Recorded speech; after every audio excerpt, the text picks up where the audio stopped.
Do Mikado Mikado SK SKdo SKdo PAPO Mikado Mikado SK SKdo SKdo PAPO.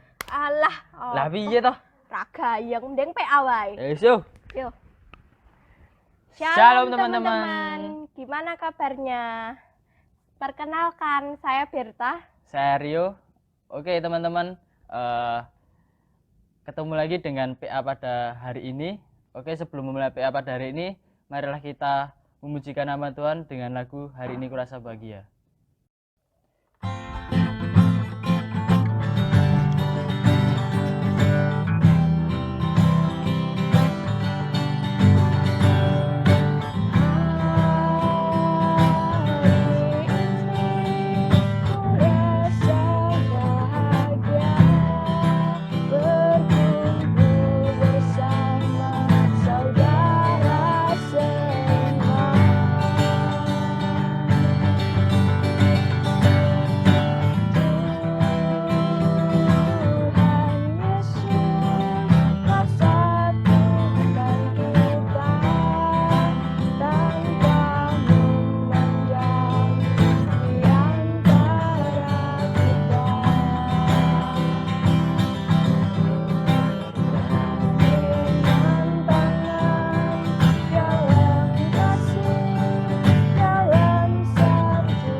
Mari teman-teman kita berdoa, saya antarkan. Tuhan Allah Bapa kami yang bertata di dalam kerajaan surga yang mulia, terima kasih Tuhan atas berkat-Mu yang telah Engkau berikan kepada kami. Ya Tuhan, sebentar lagi kami akan memulai PA, Tuhan berkati kami dari awal hingga akhir, buka hati dan pikiran kami Tuhan, kiranya kami dapat menerima firman-Mu ini dengan baik dan dapat kami terapkan di dalam kehidupan kami. Terima kasih Tuhan, doa yang jauh dari kata sempurna ini kami naikkan. Amin. Oke teman-teman, sebentar lagi kita akan memasuki firman. Marilah kita memuji Tuhan dengan lagu Kusiapkan Hatiku Tuhan.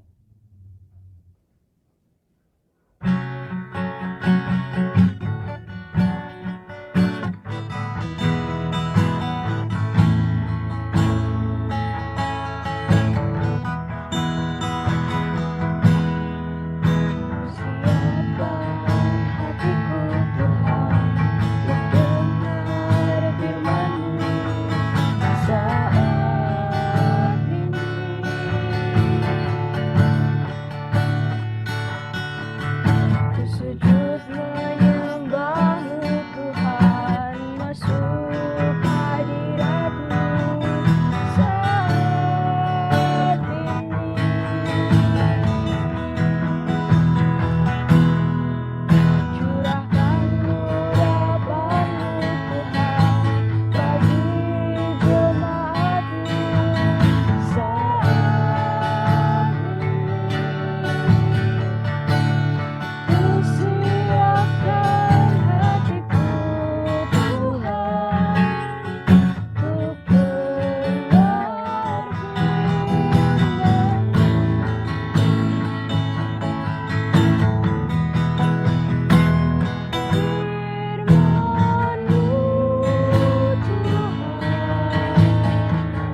teman-teman yang dikasihi oleh Tuhan Yesus Kristus.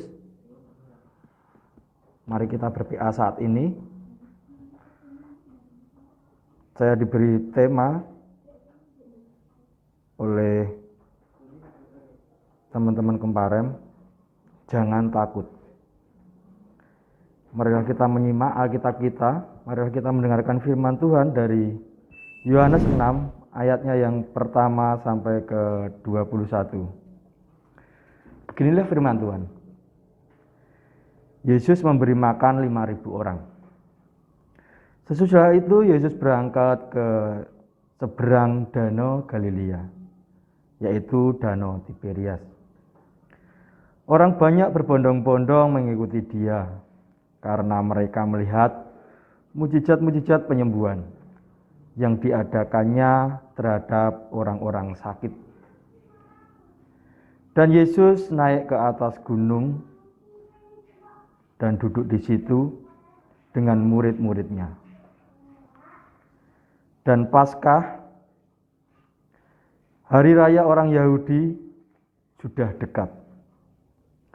Ketika Yesus memandang sekelilingnya dan melihat bahwa banyak orang berbondong-bondong datang kepadanya, berkatalah ia kepada Filipus,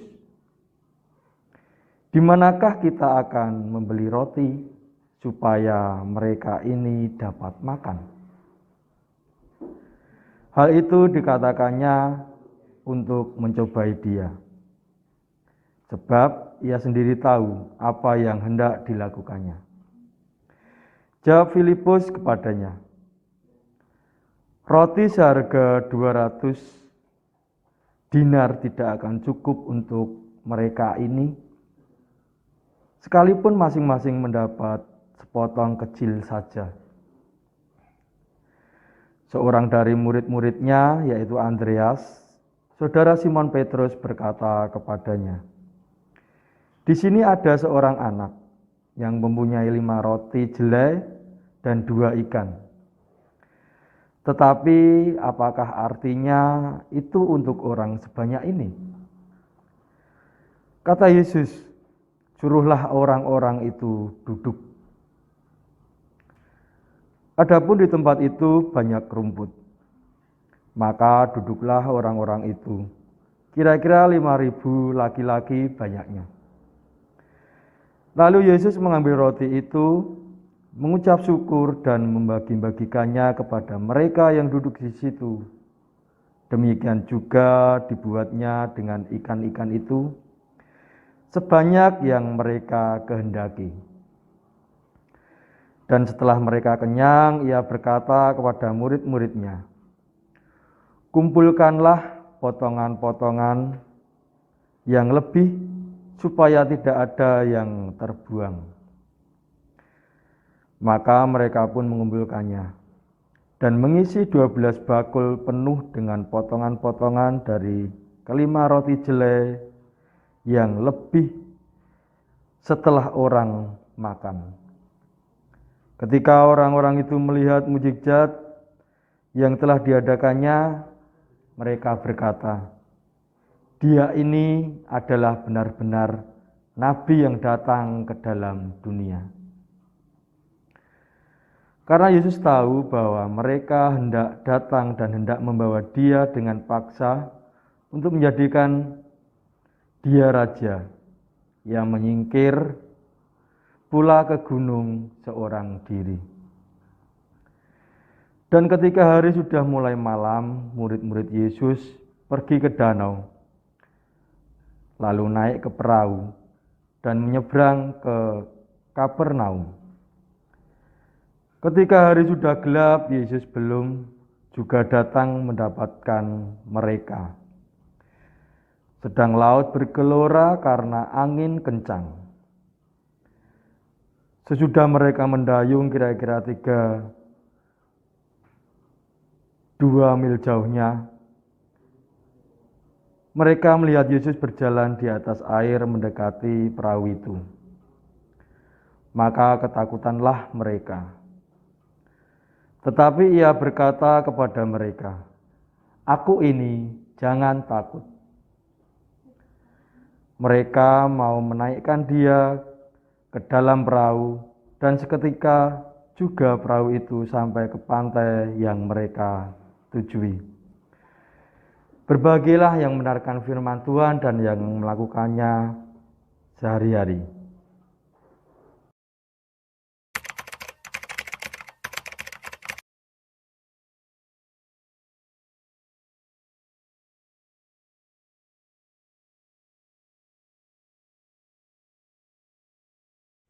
Saya Christine, saya di sini akan menceritakan pengalaman ketakutan saya. Biasanya saya itu jika pergi kemana-mana, saya selalu berdoa. Saya jika mau pergi ke minimarket pun, saya berdoa agar meminta pertolongan Tuhan untuk selamat sampai tujuan. Dan puji Tuhan, saya pulang pergi dengan selamat. Tetapi waktu kemarin saya pergi bersama teman saya lupa untuk berdoa.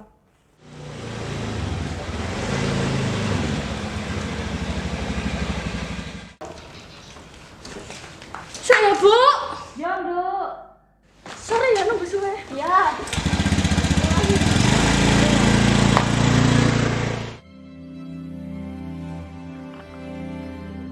Duh, firasatku kok rapi enak banget ya. Saya merasa ada yang kurang dan firasat saya tidak enak. Dan ternyata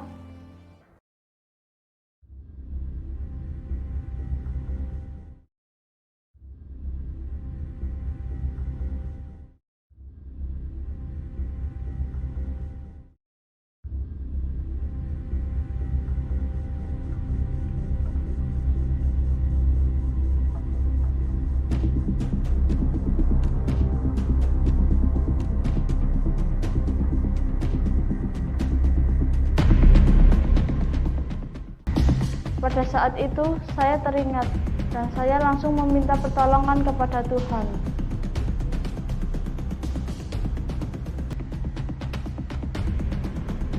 Tuhan, lindungilah kami Tuhan. Sertai kami Tuhan. Berilah kami pertolongan ya Tuhan.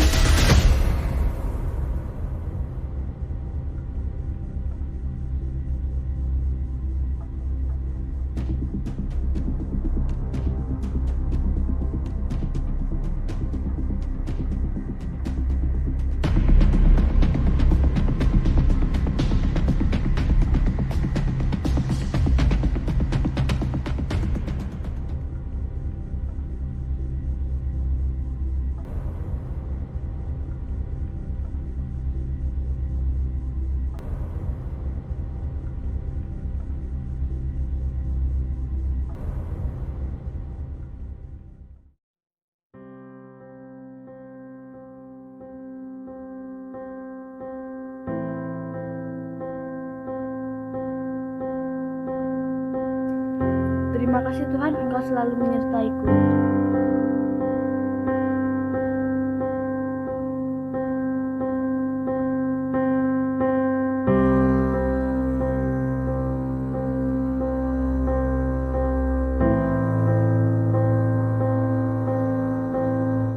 Terima kasih Tuhan, Engkau selalu menyertaiku.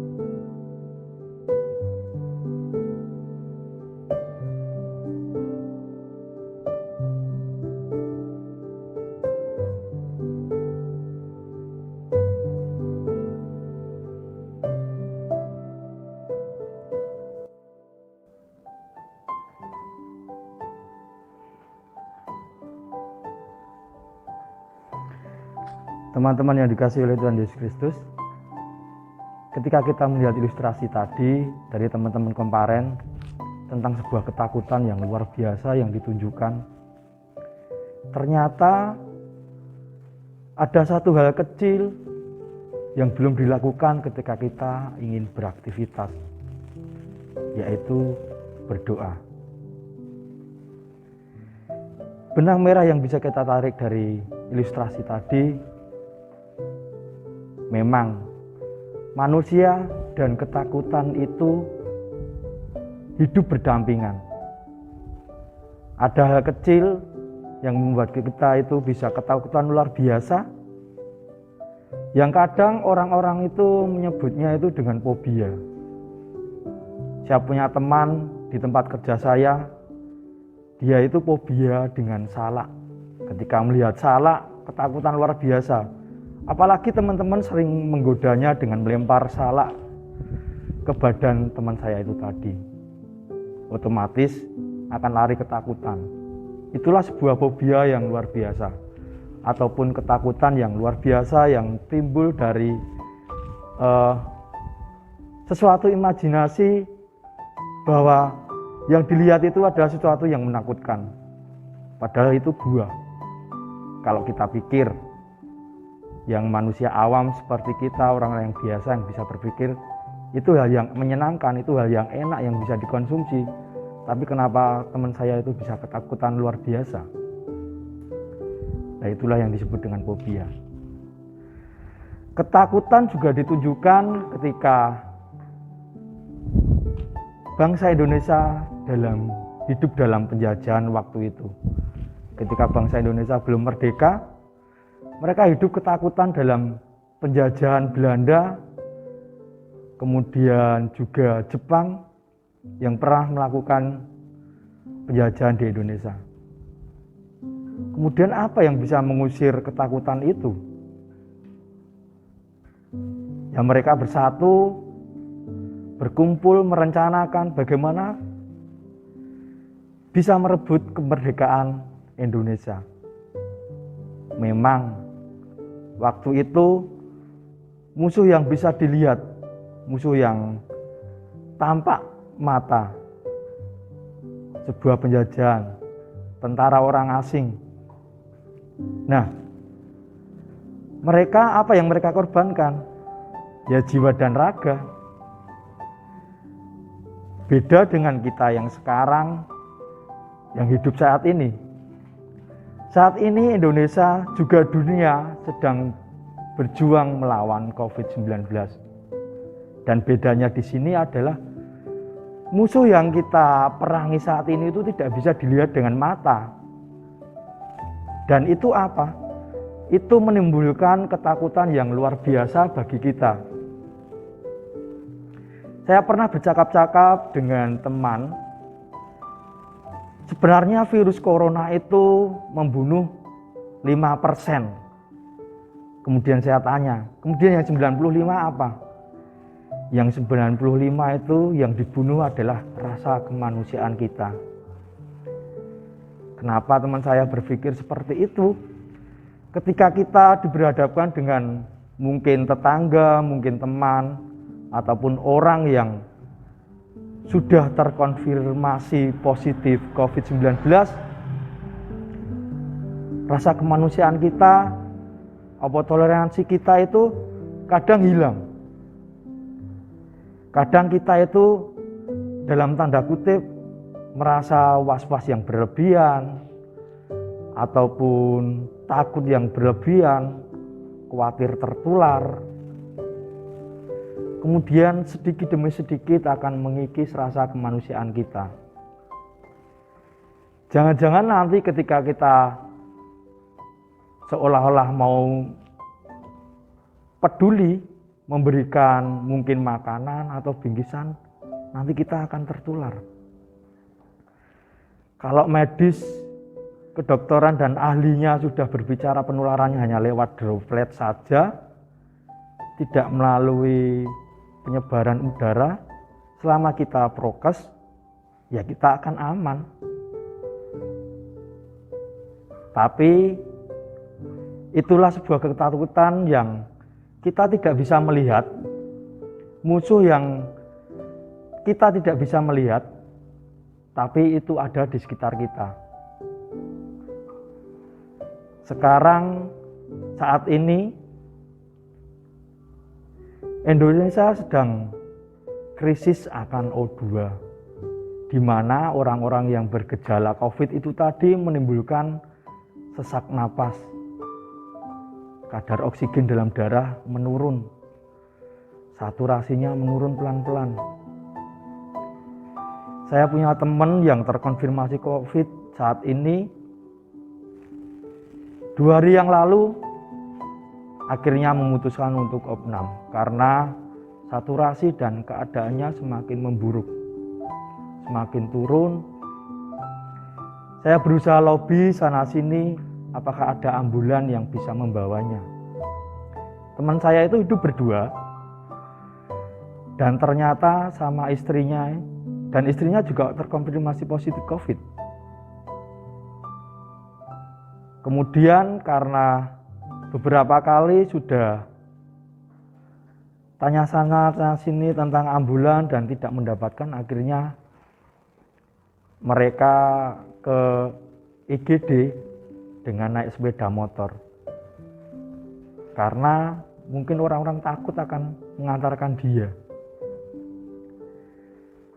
tanpa APD, jadi takut. Setelah masuk ruangan, kemudian masuk ruangan jam 5 pagi di IGD. Kemudian jam 6 itu ada pengumuman kalau oksigen medis di rumah sakit tersebut menipis. Diumumkan begitu agar keluarga pasien bisa untuk bersiap-siap untuk mencarikan di luar. Kemudian tepat jam 6 oksigen itu sudah habis. Dan itu menimbulkan ketakutan yang luar biasa. Terutama istrinya, bagaimana nanti suami saya? Sedangkan ketika sudah dipasrahkan ke dalam penanganan medis di tempat itu, otomatis tidak boleh ada pendampingan. Ya harus berserah sama tenaga medis. Meskipun banyak pasien di sana, mungkin pelayanannya jadi tidak maksimal. Ya harus pasrah. Harus bisa menerima nanti keadaan itu seperti apa. Dan harus siap-siap dengan kemungkinan terburuk. Kemudian saya berusaha untuk mencarikan O2 itu. Memang sangat langka, agen-agen semua kosong. Akhirnya dapat di Solo, di perusahaan O2 yang ketika hari-hari normal emang tidak dibuka untuk perorangan. Pasokan ke agen juga tidak dilakukan. Yang diutamakan adalah di rumah sakit. Kemudian ada beberapa perseorangan dengan kuota terbatas juga. Nah, inilah contoh kecil dari apa yang kita hadapi sekarang. Ketakutan yang dimana musuh kita itu tidak bisa kita lihat. Seperti ilustrasi teman-teman Komparem tadi, ketika ketakutan luar biasa melanda, ingatlah akan Tuhan, berdoa, minta pertolongan. Karena kita tahu, pertolongan Tuhan itu datang itu tidak pernah terlambat. Kita tahu keberadaan kita, Dia tahu apa yang kita alami saat ini. Dan saya yakin, sesuatu hal terjadi, sesuatu hal yang Tuhan izinkan ada di kehidupan kita, Tuhan lebih tahu kapasitas kita ketika kita ingin melahirkan sebuah badai kehidupan itu tadi. Ketika kita akan bisa menaklukkan badai kehidupan yang melanda dalam kehidupan kita. Mari kita satukan hati, kita lawan rasa takut kita, dengan kita satu langkah saja keberanian untuk bisa mengalahkannya. Yaitu apa? Mendekatkan diri dengan Tuhan lewat permintaan-permintaan kita. Karena Tuhan tidak pernah menjanjikan hal baik terus terjadi dalam kehidupan kita, tapi Tuhan berjanji akan satu hal. Dia akan menguatkan, dan Dia tidak akan membiarkan kita jatuh tergeletak. Mari kita berbagi, mari kita menumbuhkan rasa kemanusiaan kita, mari kita melawan ketakutan dengan tetap bergandeng tangan, saling mengingatkan untuk menghadapi musuh yang tidak kelihatan saat ini. Amin.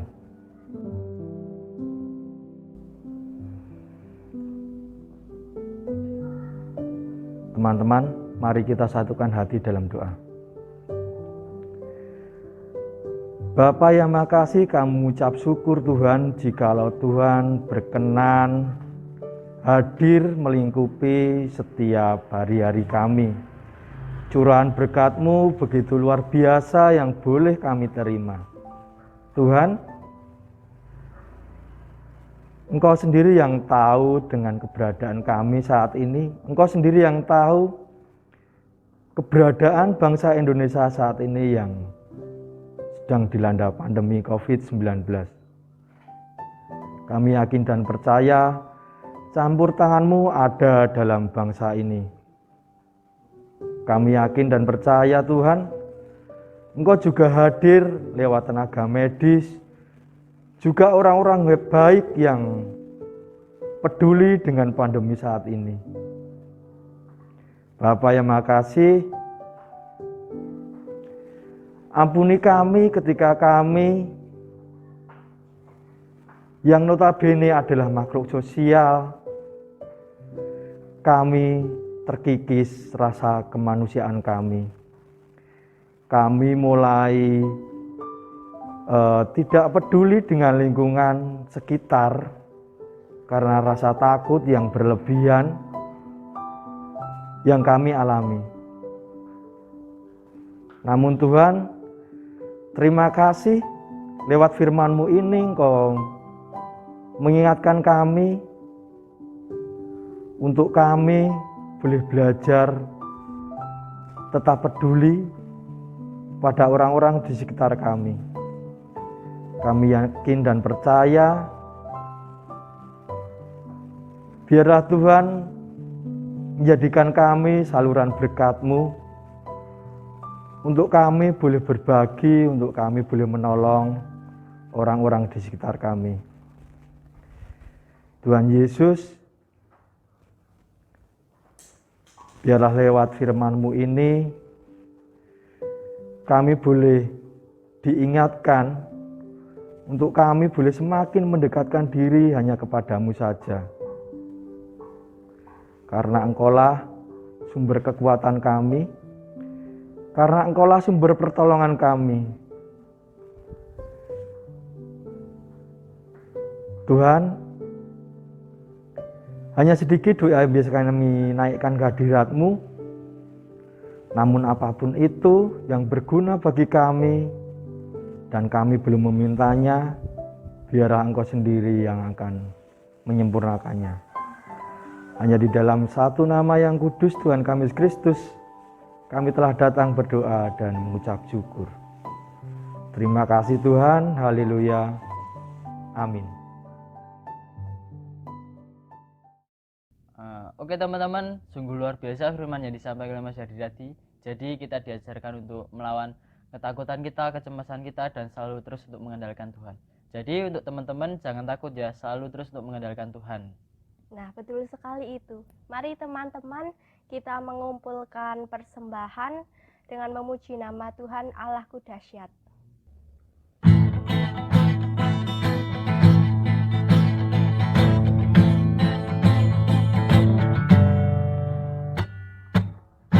Dari utara ke selatan, terdengar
berkuasa, suruh bumi sujud menyembah, tinggikan nama-Mu.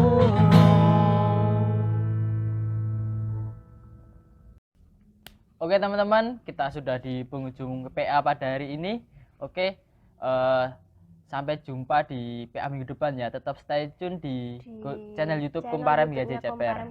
Oke, bye-bye. Bye-bye.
Yohanes 6 ayatnya yang ke pertama sampai dengan ke-21. Sesudah itu Yesus berangkat ke Tiberias. Kapan sih? Keliru.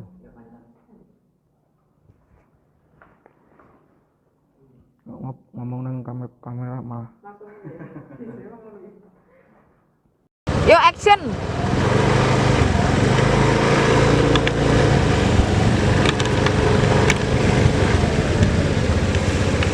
Ngerak. Ayo. Aduh.